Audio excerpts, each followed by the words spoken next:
எந்த கூட்டத்துக்கு போனாலும் இங்கே புரட்சி தமிழர் எடப்பாடி அவர்களை அவருக்கு ரொம்ப தரக்குறைவாக விமர்சனம் செய்ய ஆரம்பிச்சு. என்னன்னா இதனுடைய ஆத்திரம் தான்.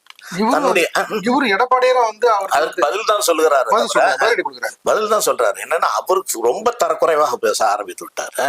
அதனால அதற்கு பதில் சொல்ல வேண்டிய அவசியம் கட்டாயம் அனைத்து இந்த அண்ணா திராவிட முன்னேற்ற கழகத்தினுடைய பொதுச் செயலாளருக்கு இருக்கு. இதுல இன்னொரு விஷயம் அடங்கியிருக்கு. அதாவது பாத்தீங்கன்னா 2026 அதிமுக திமுக இருதுருவத்தை வந்து கட்டமைக்கிற வேலையும் வந்து இந்த இருமுனை தாக்குதல்ல நடக்குதுன்னு சொல்றாங்க. இல்ல அப்படி நம்ம எடுத்துக்கொள்ள முடியாது. நான் என்ன சொல்றேன்னா, சார் ஒண்ணு நீங்க தெளிவாக ஒண்ணு தெரிஞ்சுக்கணும். 10 ஆண்டு காலம் அனைத்து இந்த அண்ணா திராவிட முன்னேற்ற ஆட்சி இருந்தது. அதன் பிறகு ஸ்டாலின் வந்தார்.